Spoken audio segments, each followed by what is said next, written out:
Ang pangutana, nakita ba kuno natong mga Katoliko ang naong ni Ginoong Hesukristo kay nagbuhat mo kuno tag larawan. Atoy katubaga na nakita gyud mao nang gibutangan og larawan og himuang larawan. Ngano man naa sa San Juan kapitulo 14 bersikulo 8 ngadto 11 nga nag-ingon si Felipe, Ginoo, dugay na kami nakig-uban kanimo, ipakita na kanamo ang amahan. Nintubag si Kristo, Felipe, ang nakakita kanako, nakakita sa amahan. Mao na nga kabuhatan og larawan si Ginoong Kristo. Ngano man nakita man sa Felipe nga usa ka apostolis nga membros Katoliko. Ang context na iyang gibasa diri mga igsoon sa John 14. Kung atong basahon mga igsoon sa John 14, ang nakabutang diri mga igsoon si Jesus ang dalan. So kung basahon nimo siya mga igsoon, naglangkob kini sa mga pasalig sa atong Ginoo.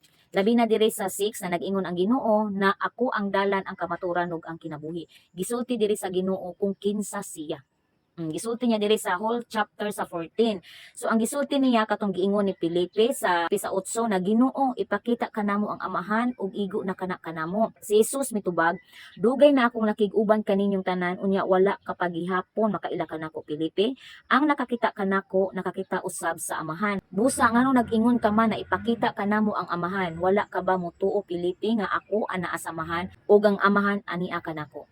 So gisulti diri ni Jesus no kung kinsa siya. Kinsa siya sa iyang pagkatao.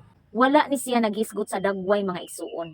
Wala ni siya naghisgot sa dagway kaning John 14. Naghisgot ni siya si Jesus ang dalan kung unsa siya na pagka-Dios, unsa siya ngano ni ani siya diri sa kalibutan. So iyang gipakita kung kinsa siya. Kung mutuo ka kang Jesus, maupod to na nituo ka samahan. Kung nakakita ka kay Jesus, nakakita po ka samahan. So, wala na diha nag-refer sa larawan mga igsuon. So, kung atong basahon diri sa Buhat 17 verse 29 to 30, diri na to makita kung unsa jud ang gusto sa Dios na ipabuhat kanato. Og kay mga anak man kita sa Dios, dili na to hunahunaon nga ang Dios sama sa dagway sa larawan nga bulawan o plata o bato nga gikulit pinaagi sa kahanas sa tao. So, ayun siya diri mga igsuon, dili na to hunahunaon sama sa tong dagway ang Dios. Muna anong kailangan pamanta na maghimo-himo og mga larawan mga igsuon na kay mao man jud ni ang ipabuhat sa Dios kanato atong padayon sa pagbasa. Wala na isipa sa Dios ang inyong panahon sa inyong pagkaignorante. Apan karon gisugo niya ang tanang tawo sa paghinulsol. Mao ni ang sugo sa Dios na maghinulsol ta sa atong mga sala. Hinulsulan na to itong mga sala, tapos musunod ta diya sa atong Ginoong Kristo. Kay si Jesus mao man ang atong leader, si Jesus mao ato ang dalan, si Jesus magunit kanato padulong sa amahan. Kanang mga larawan na atong ginabuhat, dili na nato naisipon na ang Dios sama sa atong dagway. Oh, klaro kay mga igsoon mo na dili nato pwede limbungan ang atong kaugalingon. Kailangan ang atong tumanon ang paghinulsol, ang pagsunod, dili ta maghimog sala, talikdan ang mga sala. Mao na ang gusto na ipabuhat sa Dios kanatong tanan. Mao jud ang mga igsoon.